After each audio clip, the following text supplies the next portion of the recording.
ನಮಸ್ಕಾರ. ಹಸಿರುವನ್ನು ಫಾರಂಗೆ ಸ್ವಾಗತ. ನೋಡಿ, ಈ ಸಲ ನಮ್ಮ ನೇರಳೆ ತುಂಬಾ ಚೆನ್ನಾಗಿ ಇಳುವರಿ ಬಂದಿದೆ.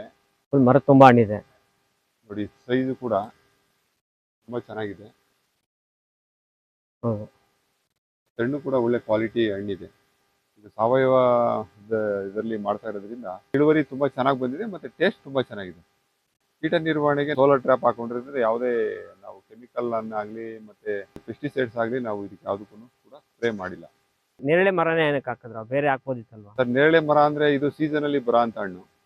ಡಯಾಬಿಟಿಸ್ಗೆ ಒಂದು ಅಡ್ವಾಂಟೇಜ್ ಇದು ಹಣ್ಣು. ಹಾಗೆ ಬಿಪಿಗೂ ಕೂಡ ಇದು ಒಳ್ಳೆ ಔಷಧಿಯಾಗಿ ಕೆಲಸ ಮಾಡುತ್ತೆ. ಮತ್ತೆ ಇದು ಹೊಟ್ಟೆಗೆ ಸಂಬಂಧಪಟ್ಟಂತೆ ಜೀರ್ಣಕ್ರಿಯೆಗೆ ತುಂಬಾ ಇಮ್ಯುನಿಟಿಯನ್ನ ಕೊಡುತ್ತೆ. ಹಂಗಾಗಿ ನಾವು ಇದನ್ನೇ ಸೆಲೆಕ್ಟ್ ಮಾಡಿ ಹಾಕಿದ್ವಿ. ಇದ್ರಲ್ಲಿ ನಾವು ಒಂದು 100 ಮರ ಹಾಕಿದೀವಿ ನೇರಳೆ. ತುಂಬಾ ಒಳ್ಳೆ ಇಳುವರಿ ಬಂದಿದೆ ಈ ವರ್ಷ. ಇದು ವರ್ಷಕ್ಕೊಂದ್ಸತಿ ಮಾತ್ರ ಆದಾಯ. ನೀವು ರೈತರಾಗಿ ನಿಮ್ಗೆ ವರ್ಕೌಟ್ ಆಗುತ್ತೆ ಇದು ಲಾಭನಾ? ವರ್ಕೌಟ್ ಆಗ್ತಾ ಇದೆ. ನಮ್ಗೆ ಡೈಲಿ ಸರ್ ಒಂದು 10,000 ರಿಂದ 12,000 ರೂಪಾಯಿ ಡೈಲಿ ನಮಗೆ ಇವಾಗ ನೇರಳೆ ಕ್ರಾಪ್ ಅಲ್ಲಿ ಬರ್ತಾ ಇದೆ. ಅದನ್ನ ನಾನು ಏನಾದರೂ ತೋಟ ಕೊಟ್ಬಿಟ್ಟಿದ್ರೆ ನನಗೆ ಒಂದು 20-25,000 ರೂಪಾಯಿ ಕೊಟ್ಟಿರೋರು ನನಗೆ ಅದು 2 ದಿವಸಕ್ಕೆ 2 ದಿವಸದಲ್ಲಿ ಬಂದ್ಬಿಡುತ್ತಲ್ಲ ನನಗೆ. ನನಗೆ ಇನ್ನೂ 1 ತಿಂಗಳಿದೆ ಟೈಮು. ಏನಂದ್ರೆ ಮಾರುಕಟ್ಟೆ. ನಾವು ಮಾರುಕಟ್ಟೆ ಮಾಡೋದ್ರ ಮೇಲೆ ಡಿಪೆಂಡ್ ಆಗುತ್ತೆ. ನಾವಿಷ್ಟು ಮರನ ನಾವು ಒಟ್ಟಿಗೆ ಯಾರಿಗಾನ ಕೊಟ್ಟಿದ್ರೆ ನಮಗೆ ಅಷ್ಟು ಲಾಭ ಅನಿಸ್ತಾ ಇರಲಿಲ್ಲ. ನಾವೇನ್ ಮಾಡಿದ್ದೀವಿ, ನಾವೇ ಹಣ್ಣನ್ನು ಹಾರ್ವೆಸ್ಟ್ ಮಾಡಿ ತಗೊಂಡೋಗಿ ಕೊಡ್ತಾ ಇದ್ದೀವಿ. ಹಂಗಾಗಿ ಆದಾಯ ನಿರೀಕ್ಷೆ ಇದೆ. ಇದನ್ನೇ ಯಾಕೆ ಆಯ್ಕೆ ಮಾಡಿಕೊಂಡು ಸೀಬೆಗೆ ಯಾಕೆ ಹೋಗಿಲ್ಲ, ದಾಳಿಂಬೆಗೆ ಯಾಕೆ ಹೋಗಿಲ್ಲ ಅಂದರೆ ಅದಕ್ಕೆ ಸ್ವಲ್ಪ ಮ್ಯಾನ್ ಪವರ್ ಜಾಸ್ತಿ ಕೇಳುತ್ತೆ. ತುಂಬಾ ಅದಕ್ಕೆ ನಾವು ಟೈಮ್ಗೆ ಎಲ್ಲನೂ ಮಾಡಬೇಕಾಗುತ್ತೆ. ಗೊಬ್ಬರ ಇದು ದಾಳಿಂಬೆಗೆ ಹೋಲಿಕೆ ಮಾಡಿದ್ರೆ ಇದು ತುಂಬಾ ನಿರ್ಲಕ್ಷ್ಯ ಬೆಳೆ ಇದು. ಹೌದಾ? ಏಕೆ? ಇದಕ್ಕೆ ಏನು ನಾವು ಇದು ನ್ಯಾಚುರಲ್ ಆಗಿ ಬರೋದ್ರಿಂದ, ಇದು ಅರಣ್ಯಾಧಾರಿತ ಕೃಷಿ ಇರೋದ್ರಿಂದ ನಮ್ಗೆ ಇದಕ್ಕೆ ಅಷ್ಟು ಕೇರ್ ತಗೊಳ್ಳೋ ಅವಶ್ಯಕತೆ ಇಲ್ಲ. ಏನಂದ್ರೆ ಇದಕ್ಕೆ ಬೇಸಿಗೆನಲ್ಲಿ ಸ್ವಲ್ಪ ನೀರನ್ನ ಮ್ಯಾನೇಜ್ ಮಾಡಬೇಕಾಗುತ್ತೆ. ಒಳ್ಳೆ ಹಣ್ಣು ಇಳುವರಿ ಬರಬೇಕು ಮತ್ತೆ ಸೈಜ್ ಚೆನ್ನಾಗಿ ಬರಬೇಕು ಅಂದ್ರೆ ಬೇಸಿಗೆನಲ್ಲಿ ಸ್ವಲ್ಪ ನೀರಿಂದು ಒಂದು ವ್ಯವಸ್ಥೆ ಮಾಡ್ಕೊಂಡ್ಬಿಟ್ರೆ ಇತರ ಬೆಳೆಗಳಿಗೆ ನಾವು ಕೊಡುವಂತ ಒಂದು ಒತ್ತನ್ನ ಇದಕ್ಕೆ ಕೊಡೋ ಒಂದು ಅವಶ್ಯಕತೆ ಇರೋದಿಲ್ಲ.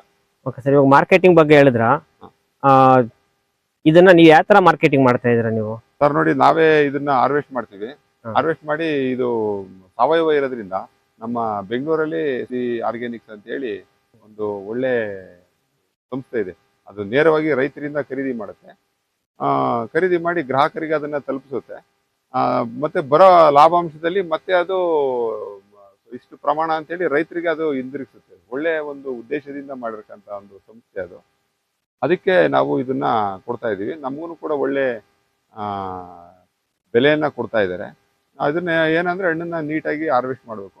ಅದನ್ನ ಒಳ್ಳೆ ಕ್ವಾಲಿಟಿ ಹಣ್ಣನ್ನ ಹಾರ್ವೆಸ್ಟ್ ಮಾಡಿ ತಗೊಂಡೋಗಿ ಅವ್ರಿಗೆ ತಲುಪಿಸೋ ಕೆಲಸನ ಮಾಡ್ತಾ ಇದ್ದೀವಿ. ಅಂದ್ರೆ ಡ್ಯಾಮೇಜ್ ಇರಬಾರ್ದು. ಡ್ಯಾಮೇಜ್ ಇರಬಾರ್ದು. ಮತ್ತೆ ಹಣ್ಣನ್ನ ಹಾರ್ವೆಸ್ಟ್ ಮಾಡ್ಬೇಕಾದ್ರೂ ಕೆಲವು ಶಿಸ್ತುಬದ್ಧ ಕ್ರಮಗಳನ್ನ ಕೈಗೊಳ್ಬೇಕಾಗ್ತದೆ.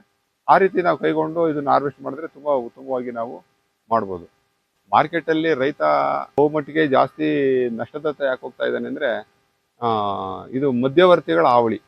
ನಮ್ಮ ಕೃಷಿಯಲ್ಲಿ ಮಾರುಕಟ್ಟೆ ವ್ಯವಸ್ಥೆಯಲ್ಲಿ ಮಧ್ಯವರ್ತಿಗಳ ಹಾವಳಿ ತುಂಬಾ ಇದೆ. ಅದೆಲ್ರಿಗೂ ಗೊತ್ತಿರೋ ವಿಷಯನೇ.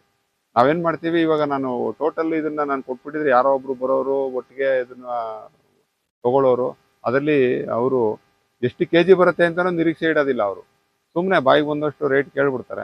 ಕೇಳ್ಬಿಟ್ಟು ಅದನ್ನ ಅವರು ತಗೋತಾರೆ.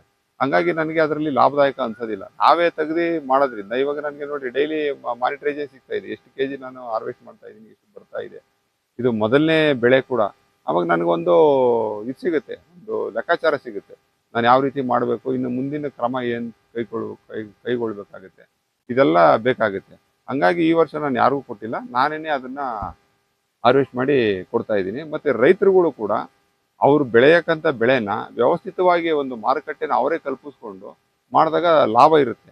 ಅದನ್ನ ಬಿಟ್ಟು ನಾವು ಮಧ್ಯವರ್ತಿಗಳ ಹಾವಳಿಗೆ, ನಾವು ದಳ್ಳಾಳಿಗಳ ಹಾವಳಿಗೆ ನಾವೇನೋ ತುತ್ತಾದ್ರೆ ನಾವು ನಿರೀಕ್ಷೆ ಮಟ್ಟದ ಲಾಭನ ನಾವು ನಿರೀಕ್ಷೆ ಮಾಡಲಿಕ್ಕೆ ಸಾಧ್ಯ ಇಲ್ಲ. ಅವ್ರಿಗೆ ಲಾಭ ಆಗುತ್ತೆ, ರೈತರಿಗೆ ಲಾಸ್ ಆಗುತ್ತೆ. ತುಂಬಾ ನಷ್ಟ ಆಗುತ್ತೆ. ಸರ್, ನಿಮ್ಗೆ ಇದೇ ತರನೇ ಮಾರ್ಕೆಟಿಂಗ್ ಮಾಡ್ಬೇಕು ಅಂತ ನಿಮ್ಗೆ ಹೆಂಗ್ ಗೊತ್ತಾಯ್ತು? ನೀವೇನಾದ್ರು ರಿಸರ್ಚ್ ಮಾಡಿದ್ರ, ಯಾರನ್ನಾದ್ರೂ ಕೇಳಿದ್ರ, ಯಾವ ತರ? ಸರ್, ಏನಂದ್ರೆ ನಾವು ಆಲ್ರೆಡಿ ಇದು 6 ಇಯರ್ ಪ್ಲಾಂಟ್. 6 ಇಯರ್ ಪ್ಲಾಂಟ್ ನಮಗೆ ಫಸ್ಟ್ ಬಂದಿದ್ದು ಏನಂದ್ರೆ ನಿರೀಕ್ಷಿತ ಒಂದು ಇಳುವರಿ ಬರಲಿ. ಯಾಕೆಂದ್ರೆ ಅವು ಗಿಡಗಳು ಸಣ್ಣವಿದ್ದು ಸ್ವಲ್ಪ ಅಲ್ಪ ಸ್ವಲ್ಪ ಬರೋದು. ಅಲ್ಪ ಸ್ವಲ್ಪ ಬಂದಾಗಲೇ ಅವಾಗಲೇ ನಮ್ದು ಕ್ಯಾಲ್ಕುಲೇಷನ್ ಹಣ್ಣು ತುಂಬಾ ಚೆನ್ನಾಗಿದೆ, ಒಳ್ಳೆ ಕ್ವಾಲಿಟಿ ಹಣ್ಣು, ಸೈಜು ಕೂಡ ತುಂಬಾ ಚೆನ್ನಾಗಿ ಬರುತ್ತೆ. ಹಂಗಾಗಿ ನಾವೇನ್ ಮಾಡ್ದೋ, ಹಣ್ಣು ಚೆನ್ನಾಗಿದೆ, ಕ್ವಾಲಿಟಿನೂ ಚೆನ್ನಾಗಿ ಬರ್ತಾ ಇದೆ. ಹಾಗಾಗಿ ನಾವು ಇದನ್ನ ಜಾಸ್ತಿ ನಾವು ಮಾರುಕಟ್ಟೆ ವ್ಯವಸ್ಥೆನಲ್ಲಿ ನೀಟಾಗಿ ಮಾಡಬೇಕು ಅಂತ ಹೇಳಿ ಅವಾಗಲೇ ನಾವು ಸಿದ್ಧತೆಗಳನ್ನ ಮಾಡ್ಕೊಂಡಿದ್ವಿ. ಆ ಸಿದ್ಧತೆಗಳನ್ನ ಮಾಡ್ಕೊಂಡ್ರ ಜೊತೆಗೆ ಯಾವ ರೀತಿ ಮಾಡ್ಬೋದು ಮಾರ್ಕೆಟಿಂಗ್ ಅಂತ ಬಂದಾಗ ನಮ್ಮ ಸಮೃದ್ಧಿಯವರು ನನಗೆ ಇದನ್ನ ಹಣ್ಣನ್ನ ತಗೊಳ್ಳೋದಕ್ಕೆ ಇಚ್ಛೆನ ವ್ಯಕ್ತಪಡಿಸಿದ್ರು. ಅಂದ್ರೆ ಜೊತೆಗೆ ಅವ್ರಿಗೇನ ಸ್ಯಾಂಪಲ್ ತೊಗೊಂಡೋಗಿ ಕೊಟ್ಟಿದ್ರಾ ಹೇಗೆ ಸರ್ ಅವರು? ಸರ್ ಫಸ್ಟ್ ಅವರು ಹಣ್ಣನ್ನ ತರಿಸ್ಕೊಂಡು ಸ್ಯಾಂಪಲ್ ನೋಡ್ರು ಸರ್. ಯಾಕೆಂದ್ರೆ ಅದು ಸ್ಯಾಂಪಲ್ ಅಂದ್ರೆ ಏನಂದ್ರೆ ಅವ್ರಿಗೆ ಗೊತ್ತಿದೆ ಇದು ಆರ್ಗ್ಯಾನಿಕ್ ಅಂತ. ಬಟ್ ಅದು ಸೈಜು ಮತ್ತೆ ಅದರದ್ದು ಒಂದು ನಾವು ಹಾರ್ವೆಸ್ಟ್ ಮಾಡ್ತಾ ಇರೋ ರೀತಿ ಎಲ್ಲ ಸರಿ ಇದೆಯಾ ಅಂತ ಹೇಳಿ ಚೆಕ್ ಮಾಡ್ಲಿಕ್ಕೆ ಅದೊಂದು ಸ್ಯಾಂಪಲ್ ಅನ್ನ ತಗೋತಾರೆ. ನಾವು ಯಾಕೆಂದ್ರೆ ಇದು ನೇರಳೆ ಹಾರ್ವೆಸ್ಟ್ ಮಾಡೋದು ಒಂದು ತುಂಬಾ ಹೌದು, ಡ್ಯಾಮೇಜ್ ಆಗದೆ ನೋಡ್ಕೊಂಡು ಡ್ಯಾಮೇಜ್ ಆಗದಂಗೆ ಹಾರ್ವೆಸ್ಟ್ ಮಾಡ್ಬೇಕಾಗತ್ತೆ. ಹಂಗಾಗಿ ಅದಕ್ಕೋಸ್ಕರ ಒಂದು 10 kg ಅಷ್ಟು ಸ್ಯಾಂಪಲ್ ಕೊಟ್ಟಿದೆ. ಅದು ತುಂಬಾ ಚೆನ್ನಾಗಿ ಹಾರ್ವೆಸ್ಟ್ ಮಾಡ್ತಾ ಇದ್ರಿ, ಇನ್ನೂ ಸ್ವಲ್ಪ ಚೆನ್ನಾಗಿರೋ ಸೆಲೆಕ್ಟೆಡ್ ಹಣ್ಣನ್ನ ನೀವು ಇದು ಮಾಡಿ ಅಂತ ಹೇಳಿ ಮತ್ತೆ ಅವರು ನಮಗೆ ಬೇಡಿಕೆಯನ್ನ ಕೊಟ್ಟರು. ಆ ಬೇಡಿಕೆ ಅನುಗುಣವಾಗಿ ನಾನು ಅವ್ರಿಗೆ ಪೂರೈಸ್ತಾ ಇದ್ದೀನಿ. ಅಂದ್ರೆ ಅವ್ರು ಫುಲ್ ನೀವೇನ್ ಬೆಳ್ದಿದ್ದೀರಾ ಎಲ್ಲಾನು ಅವ್ರಿಗೆ ಸಪ್ಲೈ ಮಾಡ್ತಾ ಇದ್ದೀರಾ, ಅವ್ರಿಗೆ ಕೊಡ್ತಾ ಇದ್ದೀರಾ? ಇಲ್ಲ ಸರ್, ನಮ್ಮದೇನಾಗಿದೆ ಸ್ವಲ್ಪ ಜಾಸ್ತಿ ಇಳುವರಿ ಜಾಸ್ತಿ ಬರ್ತಾ ಇದೆ. ಹ್ಮ್. ಅವರ ಬೇಡಿಕೆ ಏನಿದೆ ಅದಕ್ಕಿಂತ ಜಾಸ್ತಿ ಪ್ರಮಾಣದಲ್ಲಿ ಇರೋದ್ರಿಂದ ನಾನೇನ್ ಮಾಡ್ತಾ ಇದ್ದೀನಿ, ಅವ್ರಿಗೆ ಎಷ್ಟು ಬೇಕೋ ಅವ್ರು ಏನು ಅವ್ರ ಬೇಡಿಕೆ ಕೊಡ್ತಾ ಇದ್ದಾರೆ, ಆ ಬೇಡಿಕೆಗೆ ಅನುಗುಣವಾಗಿ ನಾನು ಅವ್ರಿಗೆ ಅದನ್ನ ಸಪ್ಲೈ ಮಾಡ್ತಾ ಇದ್ದೀನಿ. ಜೊತೆಗೆ ನಾನು ಇಲ್ಲೇ ಒಂದು ನಮ್ಮ ನರ್ಸರಿಯಿಂದ ಪಕ್ಕದಲ್ಲಿ ರೋಡ್ ಇದೆ, ಅಲ್ಲೇ ಕೂಡ ನಾನು ಕೊಡ್ತಾ ಇದ್ದೀನಿ. ನನಗೆ ಡೈಲಿ ಕನ್ಸ್ಯೂಮ್ ಅಲ್ಲೂ ಒಂದು 35 kg ಡೈಲಿ ಕನ್ಸ್ಯೂಮ್ ಆಗ್ತಾ ಇದೆ. ನೀವೇ ಡೈರೆಕ್ಟ್ ಆಗಿ ಸೇಲ್ ಮಾಡ್ತಿದ್ದೀರಾ? ನಾನೇ ಡೈರೆಕ್ಟ್ ಆಗಿ ತೋಟದಿಂದ ನೇರವಾಗಿ ಗ್ರಾಹಕರಿಗೆ ತಲುಪಿಸೋ ಒಂದು ವ್ಯವಸ್ಥೆನ ಮಾಡ್ತಾ ಇದ್ದೀನಿ. ಅದರಲ್ಲಿ ನನಗೆ ಒಳ್ಳೆ ನಿರೀಕ್ಷೆ ತಕ್ಕಂಗೆ ಒಳ್ಳೆ ನನಗೆ ಫಲಿತಾಂಶನೂ ಕೂಡ ಬರ್ತಾ ಇದೆ ಸರ್. ಇದಕ್ಕೆ ಬೇಸಿಗೆನಲ್ಲಿ ನಾವು ಎಲ್ಲಾ ಇತರ ಬೆಳೆಗಳಿಗೆ ಹೋಲಿಕೆ ಮಾಡಿಕೊಂಡ್ರೆ ನಾವು ಇದಕ್ಕೆ ನೀರು ತುಂಬಾ ಕಮ್ಮಿನೇ ಕೊಡಬೇಕು. ನೀರು ಕಮ್ಮಿ ಕೊಟ್ರೇನೆ ಇದು ನೇರಳೆಗೆ ಏನು ಜಾಸ್ತಿ ಅತಿ ಹೆಚ್ಚು ನೀರು ಕೊಡೋ ಅವಶ್ಯಕತೆ ಇಲ್ಲ.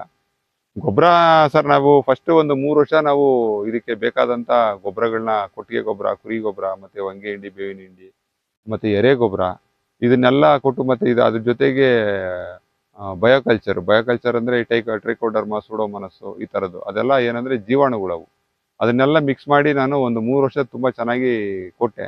3 ವರ್ಷ ಆದ್ಮೇಲೆ ಏನಿಲ್ಲ ಸರ್, ತುಂಬಾ ನೋಡ್ರಿ ಈಗಲೂ ಎಷ್ಟು ಎಲೆ ಉದುರಿದೆ, ಇದು ಅದೇ ಗೊಬ್ಬರ ಅದೇ ಗೊಬ್ಬರ ಆಗ್ಬಿಡುತ್ತೆ. ಅದೇನಂದ್ರೆ ಅದು ಭೂಮಿ ಮೇಲೆ ಒದಕೆ ಇದೆ, ಒಂದು ತೇವಾಂಶ ಬಿಟ್ಕೊಡೋದಿಲ್ಲ, ಮತ್ತೆ ಅದು ನಿರಂತರವಾಗಿ ನಿಧಾನವಾಗಿ ಅದು ಒಳ್ಳೆ ಕಾಂಪೋಸ್ಟಿಂಗ್ ಆಗುತ್ತೆ, ಒಳ್ಳೆ ಗೊಬ್ಬರ ಆಗುತ್ತೆ. ಹಂಗಾಗಿ ನಾನು ಈ ವರ್ಷ ನೋಡಿ ಇಳುವರಿ ಬರೋ ಇದರಲ್ಲಿ ಗೊಬ್ಬರ ಏನು ಕೊಟ್ಟಿಲ್ಲ. ಇದಕ್ಕೆ ಗೊಬ್ಬರ ಕೂಡ ಇನ್ನು ಮುಂದೆ ಗೊಬ್ಬರ ಕೂಡ ಅವಶ್ಯಕತೆ ಏನಿಲ್ಲ, ಗೊಬ್ಬರ ನೀರು ಎಲ್ಲ ಕಮ್ಮಿ, ಇದೆಲ್ಲ ಕಮ್ಮಿನೇನೆ. ಬಟ್ ಏನಂದ್ರೆ ನಾವು ಅದನ್ನ ಸ್ವಚ್ಛತೆ ದೃಷ್ಟಿಯಿಂದ ಯಾವಾಗ್ಲೂ ಅದನ್ನ ಅದು ಎಲೆ ಬಿದ್ದಂಗೆ ಅದನ್ನ ನಾವು ಕ್ಲೀನ್ ಮಾಡಿ ಎಲ್ಲೋ ತಗೊಂಡೋಗಿ ದೂರ ಬಿಸಾಕೋದು ತುಂಬಾ ನಷ್ಟ. ಅದು ಅಲ್ಲೇ ಹಾಕ್ಬೇಕು. ಅದು ಬಿದ್ದಿದ್ದು ಅಲ್ಲೇ ಬಿಟ್ಬಿಡ್ಬೇಕು.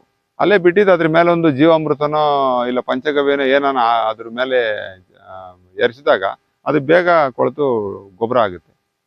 ನಾವು ಕೊಡ್ತಾ ಇರೋ ಗೊಬ್ಬರ ಏನಂದ್ರೆ ಈ ಎಲೆನ ಅಲ್ಲೇ ಬಿಟ್ಟಿದೀವಿ, ಮತ್ತೆ ಜೊತೆಗೆ ಜೀವಾಮೃತ ಅದೆಲ್ಲ ಕೊಡ್ತಾ ಇರ್ತೀವಿ, ಅದು ಬೇಗ ಕಾಂಪೋಸ್ಟಿಂಗ್ ಆಗಿ ಒಳ್ಳೆ ಗೊಬ್ಬರ ಆಗುತ್ತೆ. ರೋಗ ಬರೋದು ಆ ತರ ಸರ್, ಇದಕ್ಕೆ ನೇರಳೆಗೆ ಏನೋ ಇಲ್ಲಿವರೆಗೂ ನಾನ್ ಕಂಡ ಮಟ್ಟಿಗೆ ಯಾವ್ದು ರೋಗ ಬಂದಿಲ್ಲ. ಎಲ್ಲದ್ರಲ್ಲೂ ಮೇಂಟೆನೆನ್ಸ್ ಕಡಿಮೆ, ರೋಗನೂ ಇಲ್ಲ ಜಾಸ್ತಿ. ಹೌದೌದು. ಬಟ್ ಏನಂತಂದ್ರೆ ನೀವ್ ಹೇಳ್ದಂಗೆ ಮಾರ್ಕೆಟಿಂಗ್ ಮಾಡೋದು ಕರೆಕ್ಟಾಗಿ ಕಲ್ತ್ಕೊಂಡಿರ್ಬೇಕು. ಹೌದೌದೌದು.